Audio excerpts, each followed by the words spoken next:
Where'd you get one? Mic check. What? Yeah, they like that. Yeah, thank you. I can give you a mic check if you want. Well, no, I'm doing it for TOP, but I'm just making sure that the people in the world know. It sounds good. Yeah. Okay, well then. Kind of unrelated topic. Yeah. A little poetry. I might use it as My mic everybody know out loud. These TVP press people mic from earlier. Then 1:30. But they're all gathering now. Okay. Oh.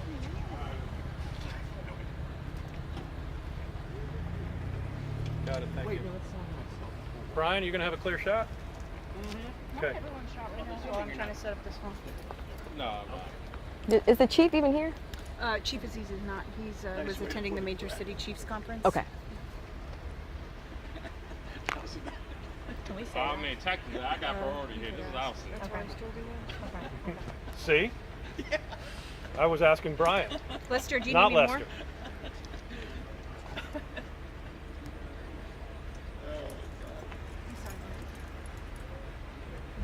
Yeah, I'm just, I wanted to see what it looks like since we've never done it. So,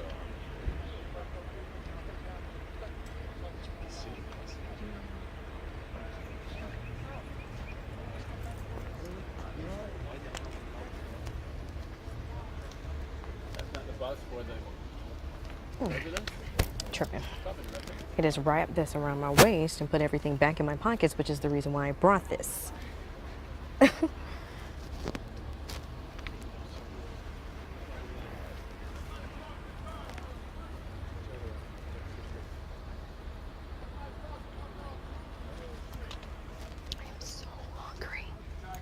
Like my stomach is touching my back.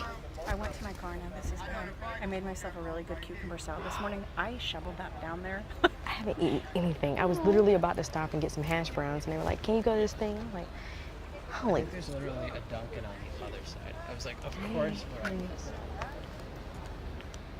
I'm starving. I just need like a nap.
115. If you want to tell your control rooms, 115.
Last name Jones.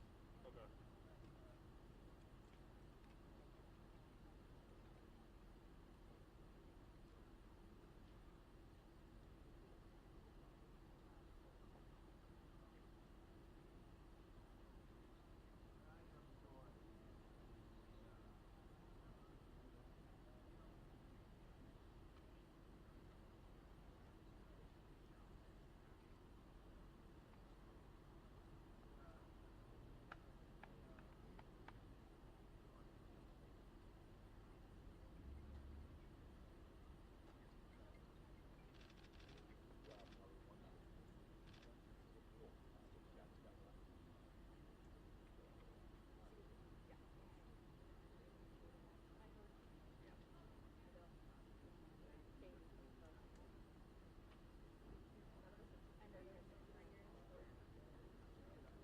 Did you bring your kids?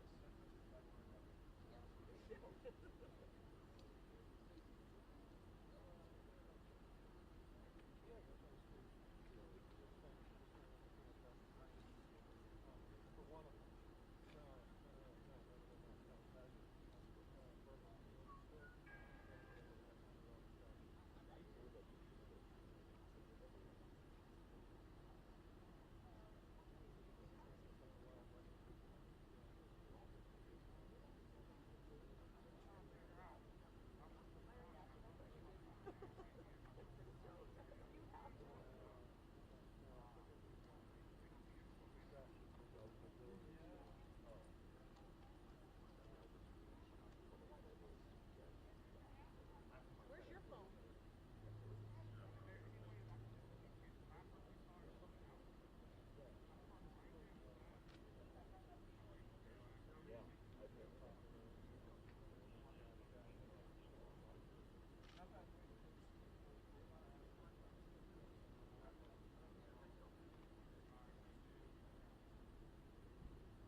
And a 9-iron.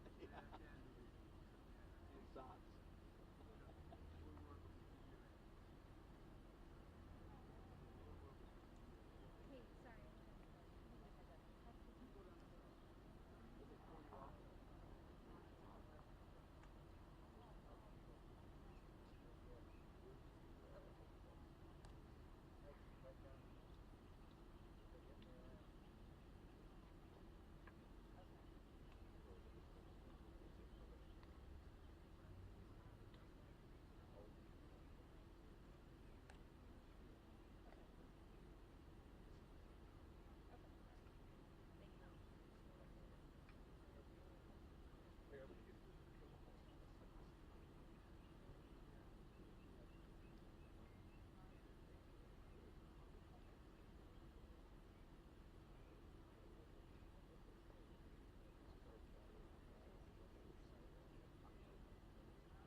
Good afternoon, everyone. Thank you for being patient with us. My name is Julie Wright. I am the Director of the Media Relations Department for Prince George's County Police Department. We're here to discuss with you the shooting that occurred earlier this morning here in the town of Capitol Heights at the Gateway Village. You will hear from multiple speakers. We will start out with Deputy Chief Administrative Officer Barry Stanton, the Deputy Chief Administrative Officer for Public Safety and Homeland Security. You will then hear from Chief of Capitol Heights, that's Mark Cummings. We will also hear from Deputy Chief Lakina Webster, Major Shanika Smith with the Prince George's County Police Department. DCO? Good afternoon, everyone. We're going to try to give you an overview of the incident that happened. We're going to have Chief Cummings come forward first, give you the response from Capitol Heights, and then we'll have Deputy Chief Webster provide an overview on what the response of the Prince George's County Police Department. And then at the end of that, we'll have our county executive make some comments, and then we'll open it up for any questions. Chief? Thank you. Good afternoon. At about 9:10 this morning, a.m., Capitol Heights Police Department received phone calls of a disturbance at Gateway Village. At that time, officers responded to the scene and found that a young male was at the rear of the building running out and said there was a shooter in the building. The officers made entry into the building, at which time they found victim number 1 in the corridor. They continued their advance and found a second victim in the office. At that time, they tried to evacuate the citizens of Gateway Village, and we called for assistance from Prince George's County Police Department, at which time we got a great response from them, and we were able to contain the scene. And at this point, I will defer to Deputy Chief Webster. Good afternoon. As a result of this incident, Prince George's County police officers responded to the scene to provide support for those officers already on the scene, Capitol Heights officers in Sea Pleasant. At that time, a barricade situation was called, and we activated our conflict management team, who was actually nearby in training, and they were able to respond immediately to the scene. Upon their arrival, they were able to locate the suspect, and at that time, the suspect was apprehended and taken into custody without incident, and along with that, our homicide investigators assumed investigation.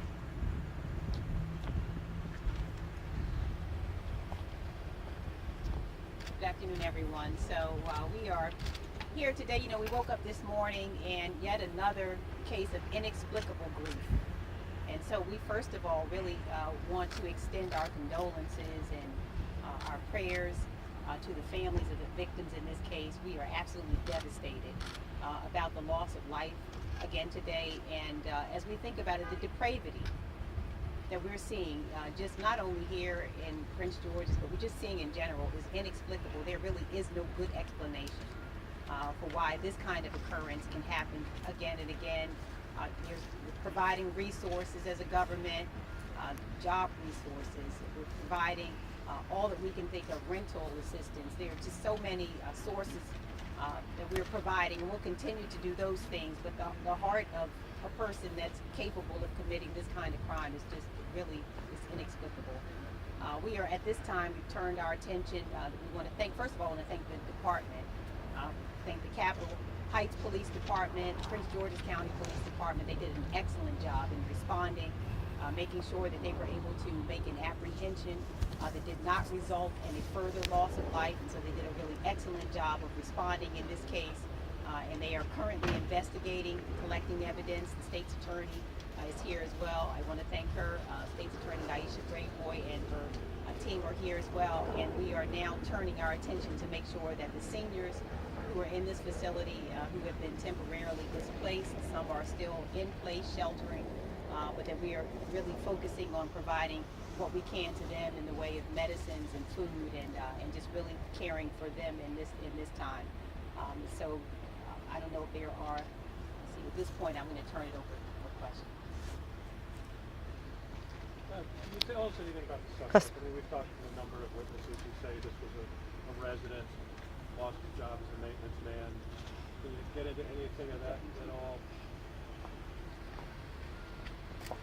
Right now, we're unable to provide that information to you at this time because everything is still an active investigation, and to keep the integrity of the investigation, we're not going to release that information at this time. Are you able to tell us anything about the victims? Are they women? Are they men? Did they work at the building? Did they live there? As of right now, we can confirm that it was 2 female. Okay. Did they live in the building? Were they residents, or did they work there? That is unconfirmed at this time. Can we ask you, so there was a gentleman who came out and explained some of the details after the shooting. He said that his person who supposedly shot the 2 people inside this building had laid down, instructed him to call police, and said that he was not a threat. Can you explain when the barricade situation was called, why, and how the suspect was found inside the building? Did we go Well, based on the incident itself, the incident was fluid, and based on how the call went out, and knowing that we had an active shooter inside, that was enough to meet the criteria of calling the actual barricade itself. Was anybody else injured, or was just the 2 victims, or? As of right now, we believe that there were just the 2 victims. Okay. A lot of those residents, or all of those residents, were evacuated and brought here to the fire department. How long, will it be before they're able to go back into their homes? Will that happen today, or is that going to be, are they going to be able to live there anymore? Let me just say this: we're working on getting them back today. We're working on providing, as the county executive said, any type of support they need medical-wise, and understand some residents were sheltered in place. So we're trying to make sure we address and account for every resident that was there, every resident that's in the fire station, and we think there were about 19 residents in the fire station. So we're doing the best we can right now to account for everyone, and as quickly as possible, return them back to their facility. How many people live in the building? There was 89 total. Can you walk up to the mic, sir? There was 89 total based on my number, and that's what we're trying to confirm for sure. But right now I've got 89. Can you confirm that the suspect was a male and was he found with a gun? Can you give any sort of details? I don't want to give any more details right now until the investigation is sort of finalized right now. But right now I don't want to give that information at this point. What floor was he found on? Actually found on the 3rd floor. Can I ask, and I don't know if county executive if you'd like to answer this, but the role of mental health, what role did that play in this shooting? So we don't know yet what the role of mental health played in this, but as I explained before, the violence that we're seeing now, it is depravity is one word that's associated with it, and we are responding with increased mental health services in the county. We are preparing to open, for example, a new mental health and addictions care facility. We see the need for it here, and we are going to continue to open those services across the county. What we know is that COVID has impacted us in so many ways. We're still learning the true impact of COVID, but we know that mental health has been one of the issues that we believe has worsened. And it's not just for some of our older residents, but we know, of course, for adolescents. And so the government is responding by really increasing the availability of mental health and addiction care services for our residents. But the depravity is really, I'd say still, is just inexplicable. How you shoot in a senior facility, how you shoot children, all of this is just, there are no words to go with it, and it really is very hard to understand, but we're going to continue to do what we can to provide every service necessary, jobs, mental health care services, activities for our young people. These are all of the things that we're working on continuing to provide to make sure that we spare families from the kind of grief that this particular killing causes. Can you tell us anything? It's probably your response. I mean, we were today, you hit 100 last night, and, there was discussion of that already before this even happened. A terrible milestone, jumping ahead like this. I guess that's what you just addressed. It is. I mean, it is a terrible milestone, and, and we're not alone in it. What we're seeing is that this kind of violence is happening here. We're responding to it, and it's happening all around. It's across our state, it's across our country. And there is again, I keep using the word because it's the word that keeps coming to mind, is there is a depravity of heart that is associated with a killing like this. Can you tell us anything about the weapon that the suspect used? Do we know if he owned the weapon or if this was an illegal firearm? And all of those things will be subject to investigation and will not be released at this point. But those are all matters that will be a part of the investigation, and the investigation is active right now. Can anyone give us any information on the history of the facility? One from the county's perspective, have you had any inspections, complaints lodged about quality of services or facility there? And then for the police department also, have you had calls for service to this location before today? And those are all of the questions that we will absolutely be able to answer. We're a few hours into this, but your question regarding the facility is a good one, and we're going to be, that'll be a part of what we investigate. The call came in at 9. He was arrested after 10. How soon did police get to the scene? Why did it take so long? Yeah, the call actually came out at about 9:10. Okay. The first unit arrived on the scene at 9:14. But he was arrested after 10. No, Yes, he was. Anything? And the reason for that is, as Deputy Chief Webster said, it was treated as a barricade situation. So we have to take into consideration the safety of the residents, and we have to do a methodical search to make sure there's not more than one shooter. Chief, can you tell us anything about prior calls to service to your department for this facility? We don't get a lot of calls to this facility. My officers actually patrol that area very much. We go in and talk to the residents, so we're not aware of any ongoing situations there. Was the suspect known to your officers? I don't know if that information is available. I'm not sure. Can you say whether... We've had a lot of people say that this guy, quote, snapped, that he was being harassed, and that things were not good in that building. We're not ready to address those thoughts just yet. Anybody? No, I mean, at the end of the day, Brad, as you know, this is an investigation. All those things are going to be answered. I'm sure there's rumors out in the community. There's always rumors about who said what or whatever, but until we do our complete investigation, do the background on this gentleman, those kind of things, we'll find out what's going on. Can you say if weapons were allowed on the premises and how this person was able to have a gun inside the building? Well, this is an open facility. It's a residence, so they don't manage what weapons or things are brought in. There's no things set up for that situation. Can anyone tell us what the suspect's going to be charged with initially? Again, we don't know yet until we see if he makes any comments or any statements. We got to make sure our investigation clarifies everything that went on today, and then we'll decide the type of charges that we decide to charge the suspect. Again, we also got to work with our state's attorney's office to see if the charge is appropriate. We're going to take 2 more questions, and then we're going to close. So can you please just go over the timeline again? So the call came in around 9:10 in the morning. Capitol Heights Police on scene 9:14. Then at what time did Prince George's County Police come, and what time is the suspect actually arrested? Prince George's County Police, and I really want to thank all of our partners in the area, Sea Pleasant Police Department, U.S. Park Police, everyone responded to the scene, and at 9:17 is when the call went out for assistance. I can't give you the timeline of when the suspect was actually apprehended, and Deputy Chief, if you know? Okay. All right, so I can't give you that time. Because so many people responded, so many agencies responded to this scene, who is going to be the lead on the investigation going forward? Prince George's County Police Department. Okay. All right, thank you guys. Thank you. Thank you very much. Thank you, everyone. Thank you.